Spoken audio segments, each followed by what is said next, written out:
A Odisseia do Nolan devia se chamar Ulisses na Terapia.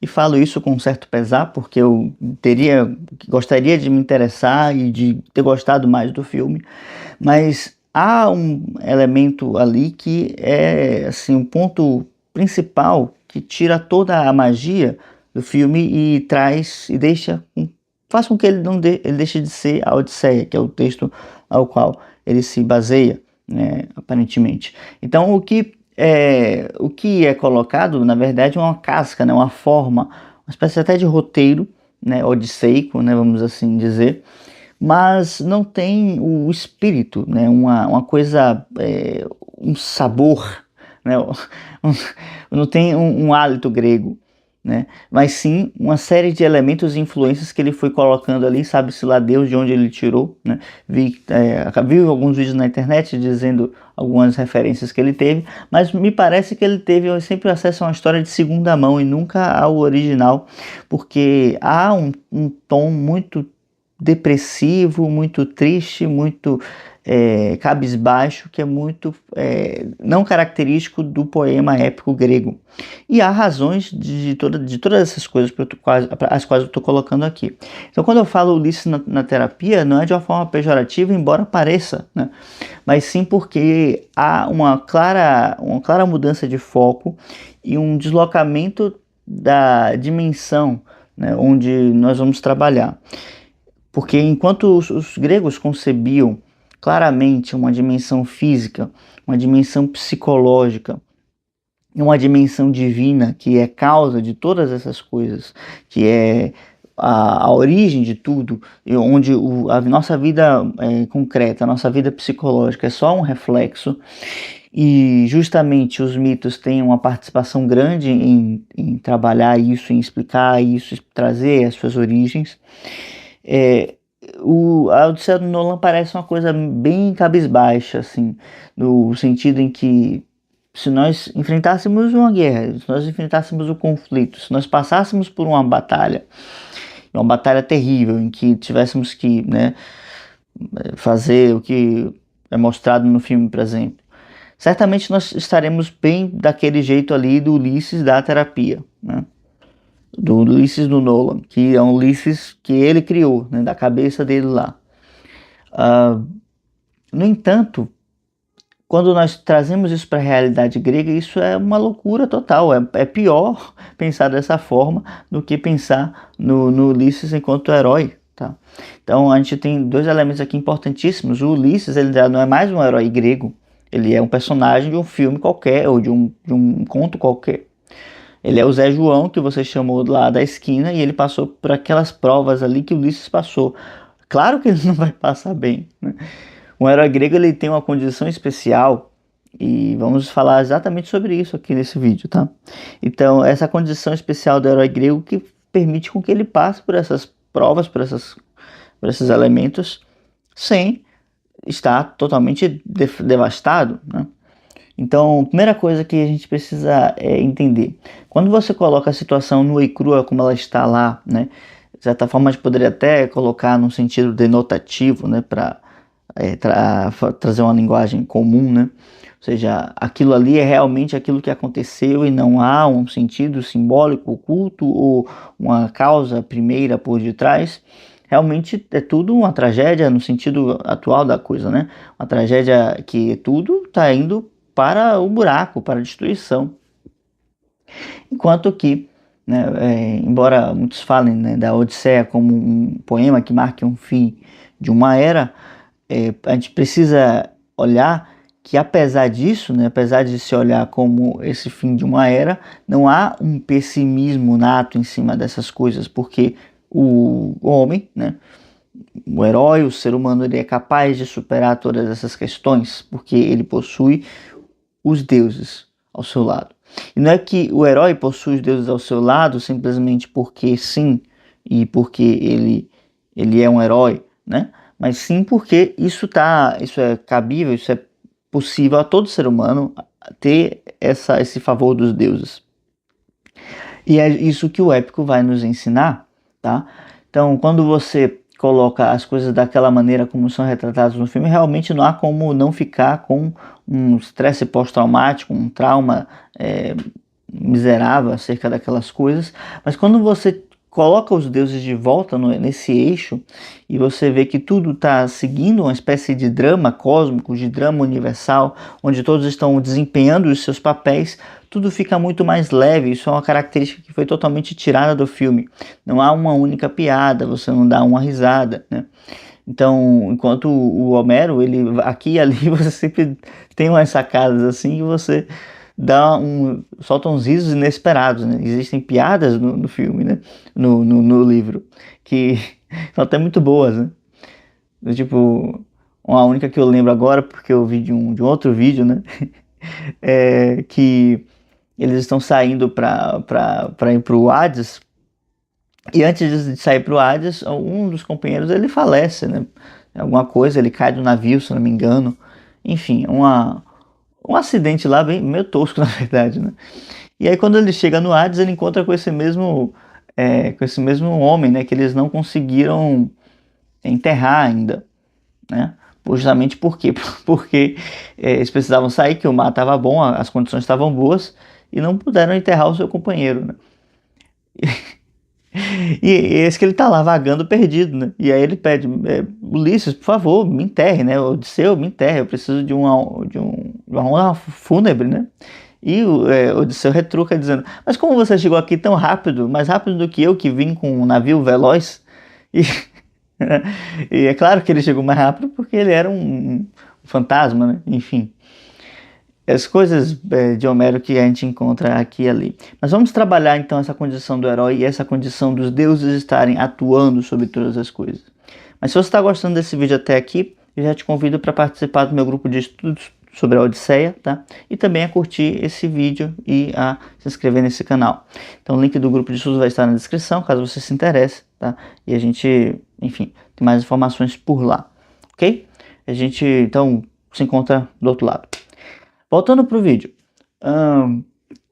pensando nessa ideia dos deuses estarem atuando sobre todas as coisas, nós percebemos não só fios invisíveis, mas certas inspirações, né? Inspirações relacionadas a como cada coisa se desenrola. De maneira que quando você coloca as coisas sob uma perspectiva épica, né? As coisas deixam de ter um peso circunstancial e passam a ter um peso mais universal e divino, né? Porque se observa tudo aquilo, todos aqueles movimentos, como uma inevitabilidade. Então, a guerra de Troia acontece também porque os deuses estão ali tramando para que isso aconteça, né? Há uma razão de ser em relação a isso. E se vocês colocarem uma perspectiva atual, pode parecer sim como se os deuses gregos fossem, como é que fala a palavra? Enfim, fossem deuses miseráveis, né? Eles fossem justamente fazer aquilo para ver as pessoas sofrerem. Mas é que há algumas coisas que a gente precisa considerar, né? A crença na imortalidade da alma era uma realidade para todo grego, né? Morrer fisicamente não era um problema, certo? O que era pior para eles era justamente aquilo que Aquiles vai ensinar: ter uma vida longa e sem nenhuma glória, uma vida comum. Então, ensinava-se nas escolas, e esse era um texto de tipo catequésico, né? Ou seja, um texto religioso, da Ilíada, da Odisseia, né? Se ensinava que era muito mais importante buscar o valor, a coragem, arriscar-se frente às dificuldades. Então, para uma pessoa que olha dessa perspectiva, né, um soldado, um guerreiro, vai olhar uma guerra como uma grande oportunidade de poder provar o seu valor. E morrer em batalha é, na verdade, a maior das honras, né? Isso é assim tanto no Ocidente, dessa tradição guerreira, quanto no Oriente, da Índia antiga, no próprio Japão, que até hoje a gente ainda consegue encontrar resquícios disso, até obras que falam sobre isso, né? Então, tudo isso está relacionado com toda uma cosmovisão diferenciada, né? Mas essa cosmovisão diferenciada só pode estar presente quando está presente os deuses e, consequentemente, os heróis, porque os heróis são filhos de deuses. Tá? Então, assim, os deuses, eles vão inspirar os mortais a seguirem essas potências. E quanto mais perfeitos são os mortais que seguem essas potências superiores, né? Existem alguns deuses que vão ter alguma influência nefasta em algum sentido, mas no geral se coloca sempre aquele que é um obediente, né, temente aos deuses e que realiza os seus sacrifícios, que podem ser tanto de sacrifício de cabras e posses, né, como o sacrifício da ação mesmo, né? Inclusive isso é um tema que poderia ser discutido longamente, tá? Enfim, falta então desse processo uma noção de destino trágico no sentido grego da coisa, né, de que as coisas vão acontecer dessa maneira, e o épico ele narra isso de uma forma bela, né, e ritmada e coletiva, dando àquele povo uma identidade coletiva, né, porque viemos dessa formação, né, é como se de alguma forma a Ilíada e a Odisseia comunicasse isso, né, nós somos fruto desse conflito e depois da viagem que esse homem realizou, né? Porque há de se lembrar que na Odisseia tudo está, de certa forma, voltado, os olhos estão voltados para Ítaca e para as ações de Ulisses, para as suas peripécias ao longo da história. Há também que se considerar que muitos elementos são colocados de maneira simbólica, principalmente na Odisseia, né?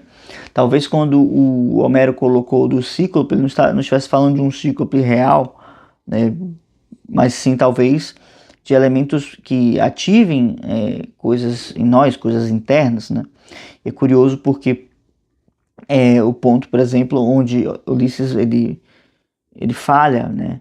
Falha muito quando no filme não existe, né? Ele fala que dá o seu nome é ninguém, né? Com esse processo de humildade, de despersonalização das suas conquistas. Ele não fala, eu sou Ulisses, aquele que derrotou os troianos e tal. É claro que isso é um artifício que ele usa para vencer o Cíclope, né? Não vou contar essa história aqui agora. Peçam vídeos da Odisseia se quiserem. Mas então ele usa esse artifício para superar o Cíclope. E depois, quando ele está saindo, ele enfim revela quem ele é, né, dá a sua identidade, né, o endereço, CPF, enfim. E justamente com isso, Polifemo lança nele uma maldição e aí sim Poseidon persegue Ulisses, né? E justamente para quem assistiu o filme vai saber, né, e aqui talvez já possam considerar como spoiler, tá? Porque vai saber que não há nenhum deus grego presente ali. Nenhum. Então, no final é nos revelado que a Atena, na verdade, é uma visão que ele estava tendo, né? Isso é deixado em aberto, né? O que é, sinceramente, para mim é uma cachorrice, porque como é que você deixa uma informação tão importante em aberto? Tipo, você não sabe se ele estava vendo a sacerdotisa com o rosto de Atena ou o rosto de Atena na sacerdotisa. Então, isso para mim é a cachorrice maior, porque quando você olha as cenas anteriores, ele nunca vê Atena antes de ter derrubado Troia. E aí ele passa a ver e falar com a Atena quando ele está depois do encontro lá com a sacerdotisa. Então, assim, talvez seja a pior escolha possível da história relacionados à Odisseia e qualquer história grega, que é o Ulisses, né, o Odisseu, atormentado por um fantasma de alguém que foi morto em guerra. Ah, mas foi morto injustamente, foi uma barbaridade, não sei o que. Sim, claro que sim. Isso, inclusive, não é tirado do livro. No livro isso está lá. O Odisseu, ele é talvez um dos mais benévolos nesse sentido. E há que se pensar também na questão simbólica de muitos conflitos, mas não vem ao caso aqui. Mas pensando nisso como uma coisa que realmente aconteceu, um massacre, né, de uma cidade. Odisseu, ele no momento ele está compactuando com isso, né, com essa destruição, mas ele é um conquistador, né, um político, né, de certa maneira, mas é um homem sábio, né, Então ele está lá cumprindo a vontade dos deuses, né? Por alguma razão aquele drama tinha que acontecer e aquele drama, por ter uma dimensão cósmica, ele tira esse peso, né, que a gente observa ocidentalmente, né, modernamente, porque a Grécia seria um proto-ocidente, né, ou seja, antes do ocidente estar realmente firmado. E temos então esse fantasma aí da Atena acompanhando o Ulisses, que é justamente a antítese do que é a Atena no livro, que é justamente uma força consoladora, uma força estimuladora, uma força inspiradora. Atena é sempre uma deusa de influências positivas. De toda a bagunça que acontece lá, é muito difícil você não perceber, não olhar para Atena e dizer, não, ela está certa 100% das vezes. E uma Atena sem armadura, nossa, assim, um traje, né, maior. Então, assim, se a Atena tá sem armadura, já é um outro motivo para eu pensar que não era a própria Atena, né? Assim como os deuses estão sempre representados, não estão sendo representados, eles são sempre elementos da natureza e, enfim, cada um fica lá com com a sua crendice, né? Porque tem uma relação não de devoção, mas uma relação de superstição em relação aos deuses, né? E fica lá aquela baboseira, né? E aí vamos pro ponto assim central do filme, que para mim é o ponto assim onde não tem como gostar, justamente por isso. Se mudasse isso, eu até relevava todas as outras coisas do filme. Eu não me importo muito com as questões técnicas, porque, enfim, eu tenho dificuldade de reparar nessas coisas. Mas eu entendo quem está preocupado com a fidelidade histórica, né? Mas enfim, eu penso que isso é o último degrau que a gente deve se preocupar quando a gente tem tantas outras coisas mais importantes, que é justamente isso que eu estou colocando aqui. E Ulisses na terapia porque justamente não tem essa dimensão divina. E Ulisses ele está sozinho. Ulisses ele é uma pessoa comum, ele não é um herói. Ele não é um filho de um deus como mortal, ele é um mais um naquela guerra ali. Por um acaso ele é rei, por um acaso ele comanda uma frota de navios. Por um acaso, parece que é tudo muito casual, sabe? Ou, no caso, casual, né? Ou seja, fruto do acaso. Você vai jogando assim as coisas e de repente tem uma guerra e de repente a gente derrubou a cidade, de repente eu construí um cavalo e meu Deus, eu não queria isso, né? Sabe, ele parece estar sempre muito oprimido pelas circunstâncias, ele não consegue encontrar um ardil, ele não usa a sua inteligência de forma verdadeira, né? Tá sempre sendo massacrado pelas coisas que lhe acontecem, parece tudo ser uma atitude meio desesperada, né? Enfim, ele não consegue ter uma atitude que lembre nem um pouco o herói, né? Pensa o seguinte, se você tem um poema, uma guerra, que é tido como algo negativo, tá? É uma boa oportunidade para as pessoas, para os soldados mostrarem seu valor em vida. Mas é tido como algo negativo em si, pelas suas consequências. E você tem, então, isso sendo trazido para os jovens, como se dissesse, olha, a vida não vai ser fácil. Você vai enfrentar muitas batalhas na sua vida. E quando você não enfrentar batalhas, você vai enfrentar um monte de monstros. Talvez esses monstros não sejam reais, né, concretos, mas eles vão ser mais ou menos parecidos, né? Tipo assim, vamos dizer que tivesse um vampiro, né? Não, vamos dizer as sereias, né? Quantas pessoas não falam coisas doces para nós e nos enganam depois, né? Ou seja, quantas pessoas não usam de artifícios para falar coisas que nós queremos ouvir para nos enganar. Então as sereias estão representando de certa forma isso, essas vozes ilusórias que nos puxam para o abismo, que nos levam para fora do nosso navio, que nos fazem perder o rumo de casa, o rumo de quem nós somos. Tudo isso as sereias podem estar representando. Então, os livros antigamente, as histórias antigamente, a gente pode até confirmar com o folclore brasileiro, né, que muito dele tem sua origem indígena, né, que são histórias assustadoras, né, tenebrosas, justamente porque para ensinar as crianças que a vida não é um morango, né, como dizem por aí. E vai ensinar isso de que forma? De forma simbólica. Ó, tem lá tem lá um bicho ali, né? E não chegue perto daquele lugar. Em algum momento a pessoa vai perceber, tá, esse bicho que tem ali fora, eu tô sentindo aqui também, né? Ele tá dentro de mim, de alguma forma. Então, eu não posso me precipitar, não posso pular nessa esparrela aqui. Então, o herói, ele vai ser, ele tem a sua potência, ele tem as suas qualidades que são sobre-humanas, ok. Mas principalmente, ele não é um otário, né? Ele não é um imbecil. Ele não vai ficar tendo lá o pau comendo, né? Ele não vai deixar de agir de maneira inteligente, certo? Então, até Aquiles, que era superior a todos, né? Ele não vai para a guerra porque ele queria simplesmente vencer e, enfim, colocar o seu nome como o melhor dos guerreiros. Ele já sabia que ele era superior a todos eles. Mas ele vai buscando a eternidade, né? A eternidade do nome, ele eternizar o seu nome.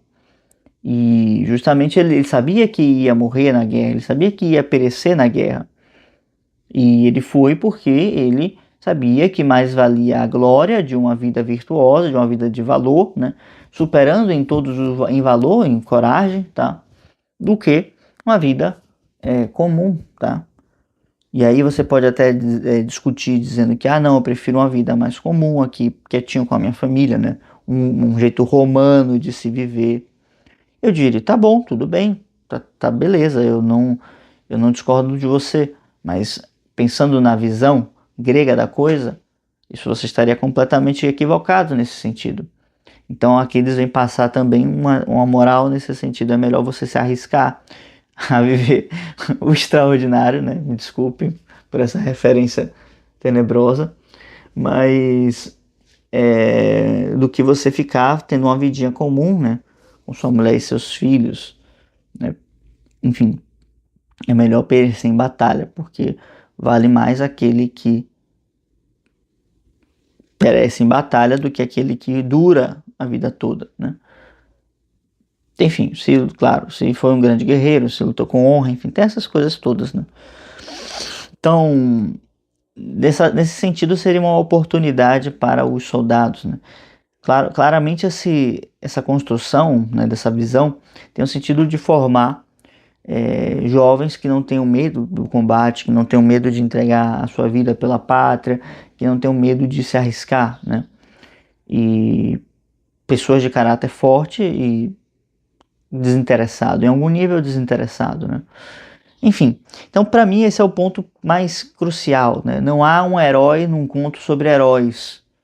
O Odisseu, ele precisa de terapia urgente, ele tá mal, ele precisa, meu Deus do céu, você olha para aquele cara, dá vontade de você cuidar dele, né? Ó, vai ali, né? Doutora, sei lá, vai lá, a doutora Paula vai te escutar e vai ouvir os seus problemas e tal. E é isso, né? Porque quando as coisas são tiradas, são desacralizadas, olha só bem, quando com tudo aquilo que é feito é simplesmente uma matança sem sentido, não existe nada ali para além disso, realmente o filme está certíssimo. Então, Odisseu na terapia é um nome mais adequado e mais necessário. É como de alguma forma ele dissesse assim pra gente: olha pessoal, essa galera aqui, eles tinham o sagrado, eles tinham os mitos, nós não temos nada, então nós precisamos nos cuidar, tá entendendo? É mais ou menos nessa visão que ele está colocando aí. Ele disse isso? Não, mas eu posso interpretar da minha forma. Ele interpretou o filme como ele quis, a Odisseia como ele quis. Eu posso tirar a interpretação que eu quiser do filme dele, né? Ficamos aí com essa rixa, então. Perceba, então, que numa sociedade, né, em uma civilização, ela não pode ser construída longe de uma ideia mitológica que as unifique. Porque senão você vai ter uma série de interesses escusos que são contrários à construção de uma civilização. Uma civilização nada mais é do que uma cultura que cresce em torno de uma tradição que enaltece certos valores, e esses valores vão ser a base e vamos dizer assim, a substância que vai ser característica daquela civilização, que vai ser característica daquela forma de viver, né? Se a gente coloca, por exemplo, em perspectiva os valores de uma vida como a do grego, né, e a dos romanos, já tem uma certa diferença, né? Quem está certo, quem está errado, isso é difícil de colocar em termos universais, mas uma civilização vai tender as pessoas a certas características para conquistas em conjunto. E por isso o épico. O épico narra as grandes façanhas de um povo, né? A gente aprende assim na história. Mas não peronomútil, né? Mas essas conquistas elas têm que estar atreladas a uma virtude intrínseca naquele povo, uma virtude intrínseca naqueles soldados, naqueles heróis, tá?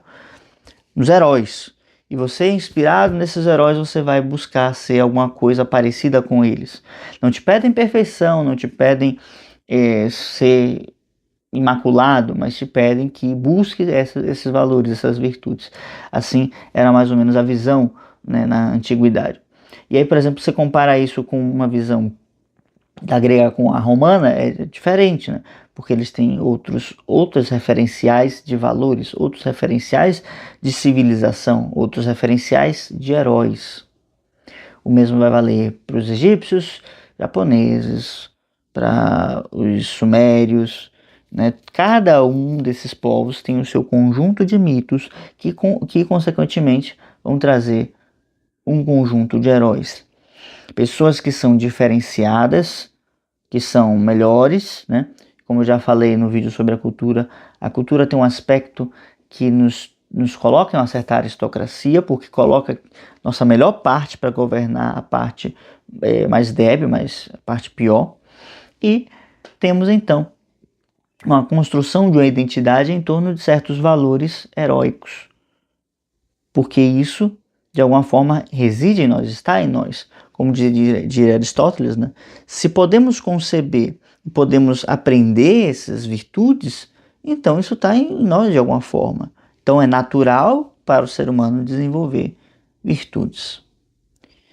E com isso eu vou encerrando por aqui, porque eu poderia simplesmente dizer um conto de heróis, sem deuses, né? Um conto mitológico, sem deuses, sem heróis. Não é nada disso. Então, Odisseia só tem o título e a capa, a forma. Uma forma bem montada, né? Como se pegassem uma embalagem de suco de laranja, né? E te oferecessem, mas quando você bebe, e você tem todo o formato da laranja, né? Na embalagem. Até pode fazer uma garrafa parecida com a laranja, né? Então você tem tudo dizendo ali que é suco de laranja, mas quando você bebe, na verdade é tangerina, né? Falsificado. Lembra, mas não é, né? Não é. Por que lembra? Porque tem, vamos dizer assim, um roteiro é igual, mas os elementos ali descritos, os elementos ali colocados, a essência está adulterada, né? E justamente por essa essência estar adulterada que eu não acho que o filme conseguiu atingir o seu objetivo, ou talvez tenha conseguido, mas ele não pode ser chamado de Odisseia. Bem, então vamos ficando por aqui. Se você gostou desse vídeo, peço seu like, sua inscrição e vamos ficando por aqui, tá bem? Tchau, tchau.